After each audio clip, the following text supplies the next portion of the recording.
Originária dos povos celtas, a boina teve seu primeiro uso militar pelos caçadores alpinos da França em 1889, em cor azul escura. Após isso, na Primeira Guerra Mundial, os registros de uso das boinas foi tímido. Mas entre as duas guerras mundiais, em 1936, a Guerra Civil Espanhola iniciou o processo de popularização militar da boina com os boinas vermelhas, que, posteriormente, nos anos 40, lutaram ao lado da Alemanha nazista no fronte oriental contra a União Soviética. A principal função da boina é a proteção com versatilidade, não comprometendo ações de seus operadores em situações de conflito, por exemplo. Mesmo sem ter aba, ela protege do sol, já que seu design e flexibilidade permite ao combatente configurar a posição mais adequada, muitas vezes usando ela molhada para moldar em sua cabeça.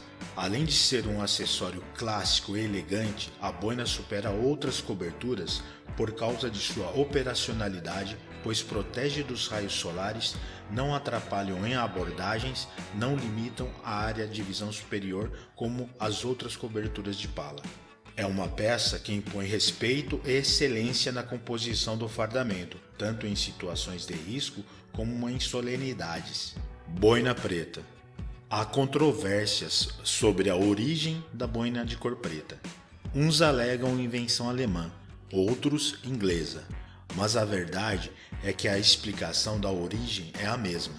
Os homens que faziam manutenção nos carros de combate blindados, além de sofrerem com o calor, eram atrapalhados no serviço pelos robustos e pesados capacetes de aço e couro.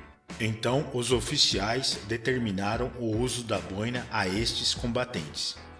A cor preta acabou sendo adotada para camuflar sujeiras e manchas nas coberturas, já que o ambiente das unidades blindadas era repleto de óleo e graxa. Depois disso, os boinas pretas foram adotados por diversos exércitos no mundo, hoje se tornando conhecidos por operarem em tropas de infantaria blindadas e mecanizadas. Mas com certeza, a boina preta mais famosa é do grupamento de rota da Polícia Militar do Estado de São Paulo. A boina azul. Usada pelas tropas em missões internacionais, a boina azul da ONU é uma das mais famosas do mundo. O militar só tem direito de ser agraciado com a sua após 3 meses de missão.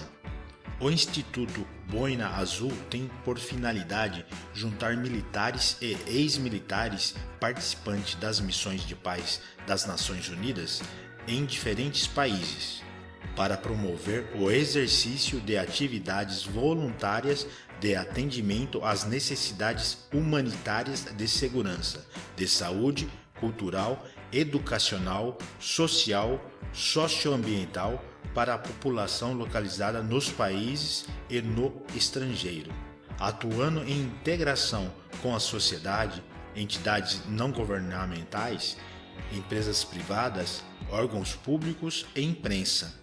Muitos militares, após o término das missões de paz da ONU, continuam engajados em diversos projetos sociais através do Instituto Boina Azul. Boina Grená. Embora seja o símbolo representativo de todos os militares paraquedistas do mundo, esta peça só veio a ser aprovada para uso pela nossa tropa no dia 17 de setembro de 64. A Brigada de Infantaria Paraquedista, tropa de elite do Exército, foi criada em 1945, tendo como origem a Escola de Paraquedistas. No ano de 1944, o capitão Roberto de Pessoa concluiu em Fort Benning, nos Estados Unidos da América, o curso de paraquedista, sendo brevetado como o primeiro paraquedista militar brasileiro. De 1945 a 1948, foram formados também nos Estados Unidos outros 46 paraquedistas militares do nosso Exército. Em 26 de dezembro de 1945 foi criado a Escola de Paraquedistas, sendo nomeado o Coronel Nestor Penha Brasil como seu primeiro comandante. Em 1946 e 1947, com o lançamento da aeronave C-47, foram realizados os primeiros saltos no país. Em 1952, a Escola de Paraquedistas foi transformada em núcleo de divisão aeroterrestre. Em 1965, a Academia Militar das Agulhas Negras convidou militares paraquedistas para ministrarem instruções de técnicas de infiltração e guerra na selva para os cadetes. 2 anos depois, foi criada o Departamento de Instrução Especial, atual Seção de Instrução Especial CIESP, da AMAN. Em 68, o núcleo de divisão aeroterrestre passou a se chamar Brigada Aeroterrestre. Já em 71, foi realizado o primeiro curso de ações de comandos e a Brigada Aeroterrestre mudou sua denominação para Brigada Paraquedista. Em 1985, a brigada recebeu a atual denominação, Brigada de Infantaria Paraquedista. Ao longo das últimas décadas, o boot marrom, a boina bordô e as asas de prata têm conquistado a confiança e o respeito dos cidadãos brasileiros e também da comunidade internacional, devido à participação do paraquedista do Exército Brasileiro em diversas operações de paz da ONU. Integrou operações na África, Moçambique em 1994 e Angola de 1995 a 97. Boina camuflada. Nas selvas do Panamá, um major brasileiro chamado Jorge Teixeira de Oliveira cursou o Jungle Operation Training Center do Exército dos Estados Unidos, o chamado Centro de Treinamento de Operações na Selva. A experiência encorajou o oficial a desenvolver uma escola similar em nosso país. O resultado é o que se conhece por Centro de Instrução de Guerra na Selva. Está localizado em Manaus o Centro de Instrução de Guerra na Selva, CIGS, também chamado de Centro Coronel Jorge Teixeira. O nome é uma homenagem ao seu primeiro comandante e precursor do CIGS, conhecido como Teixeirão. O CIGS foi criado por meio de um decreto presidencial em março de 1964. Surgiu da necessidade de habilitar tropas a defender um terreno tão complexo e almejado quanto o amazônico. Porém, apenas em 1966 foi ministrado o primeiro curso de guerra na selva. Uma das atribuições dos guerreiros de selva é proteger as fronteiras da Amazônia, que se estendem por 11.000 quilômetros e 7 países. Vários são os tipos de crimes cometidos nessa área. Por exemplo, contrabando, tráfico de armas e drogas, extração ilegal de madeira e grilagem de terras. É tido como um dos cursos mais duros do gênero no mundo. Especialistas de selva do Exército Brasileiro têm ministrado treinamento para militares do Brasil e de outros países.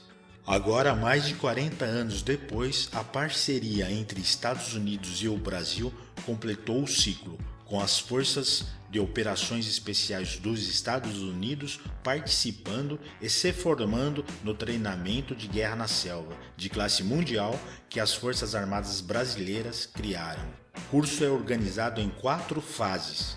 A primeira fase é a vida na selva. Os alunos aprendem técnica de sobrevivência, identificação de plantas e animais, aquisição de água e outras habilidades necessárias para a sobrevivência na selva. A segunda fase se concentra no patrulhamento e na navegação pelo terreno da selva. A terceira fase ensina o planejamento operacional dos alunos e a fase final reúne todas as habilidades durante um exercício culminante. Boina cinza. A infantaria de montanha é a tropa do Exército Brasileiro que atua em diversas operações nos ambientes montanhosos e tem como lema a frase "para frente e para o alto". Seus oficiais são treinados de forma muito específica, tanto o que se refere às técnicas quanto ao uso de equipamentos e armas. Os combatentes de montanha utilizam a boina cinza como símbolo da área em que servem. Vale lembrar que são de infantaria, então são homens com capacidade sem igual em deslocamento nesse tipo de terreno. O principal batalhão habilitado para esse tipo de missão é o 11º Batalhão de Infantaria de Montanha, também conhecido como Regimento Tiradentes. O 11º Batalhão de Infantaria de Montanha foi criado em 1988 no Rio Grande do Sul. Participou de diversos episódios importantes da história do país, como a Guerra de Canudos, a Guerra do Contestado e a Segunda Guerra Mundial. No caso da Segunda Guerra, integrou a Força Expedicionária Brasileira e lutou em todas as batalhas nos anos de 1944 e 45. O destaque fica para a conquista de Montese, região montanhosa que naquela época era dominada pelos alemães. Um pelotão do 11º Batalhão de Infantaria de Montanha foi o primeiro a entrar na cidade, neutralizando todos os obstáculos para que as tropas brasileiras pudessem se apossar do território. Boina Bege, Unidade Aeromóveis. As operações aeromóveis têm como principal objetivo fazer com que as tropas sejam inseridas com segurança nas situações de conflito com o inimigo. A principal vantagem desse tipo de assalto é poder transportar militares e equipamentos por longas distâncias rapidamente. Também por isso é possível encontrar brechas nas defesas inimigas e utilizá-las no combate. Outras ações da infantaria aeromóvel, principalmente quando de helicóptero, incluem reconhecimento da área, evacuação médica e entrega de suprimentos. É considerada uma das forças de emprego estratégico do Exército Brasileiro. A infantaria aeromóvel é formada pela 11ª Brigada de Infantaria Leve e todos os seus batalhões. Essa brigada ainda recebe outra denominação, é chamada de Brigada Fornovo de Taro, em homenagem à sua participação na Segunda Guerra Mundial. Ela é subordinada ao Comando Militar do Sudeste e é a 2ª Divisão do Exército. Boina Castanho Escuro. O 1º Batalhão de Forças Especiais é a unidade de elite do Exército Brasileiro, capacitada ao planejamento, condução e execução de operações de guerra irregular, contra-terrorismo, fuga e evasão, inteligência de combate, contra-guerrilha, guerra de resistência, operações psicológicas, reconhecimento estratégicos, busca, localização e ataque a alvos estratégicos, assistência militar, operações de paz, evacuação de não combatentes, ajuda humanitária e etc. É subordinada ao Comando de Operações Especiais. De acordo com a organização e adestramento do EB, trata-se da principal unidade de elite da força. As operações do 1º Batalhão de Forças Especiais caracterizam-se por sua acentuada mobilidade estratégica e seu emprego requer alto grau de sigilo, e suas operações apresentam considerável grau de risco, já que em geral são executadas em território hostil. Boina Azul Ultramar, Aviação do Exército, componente da Força de Ação Rápida Estratégica, FAR. A AEVEX é uma das unidades de elite do Exército Brasileiro. Altamente preparada, está pronta para atuar em qualquer parte do território nacional, em um curto espaço de tempo, sendo capaz de infiltrar e exfiltrar tropas convencionais ou de forças especiais por um meio de embarque e desembarque operacional, rapel ou fast rope, em períodos diurno ou noturno e em condições adversas de tempo. Pioneira das unidades aéreas das forças terrestres, o 1º Batalhão de Aviação do Exército foi criado em 3 de setembro de 1986 e começou a se organizar em Taubaté, janeiro de 1988, fazendo assim com que a aviação do Exército ressurgisse após um longo tempo de desativação. Em 1990 e 93, sofreu transformações organizacionais e mudanças de denominação, proporcionando condições para a criação das demais OM da EVEX, passando inicialmente a ser o primeiro batalhão de helicópteros e no início de 2005 voltou à sua denominação original, Primeiro Batalhão de Aviação do Exército. Como integrante das Forças de Ação Rápida FAR, o primeiro Batalhão de Aviação do Exército está em condições de ser empregado a qualquer momento e em qualquer lugar do país, valendo-se para isso das suas tripulações e equipes de terra altamente capacitadas e constantemente adestradas para o exercício de suas funções. E por fim, a boina Garança dos colégios militares e a boina verde do restante das unidades do Exército Brasileiro. Se gostou do conteúdo, compartilhe, se inscreva no canal e deixe sua sugestão para próximos assuntos. Obrigado.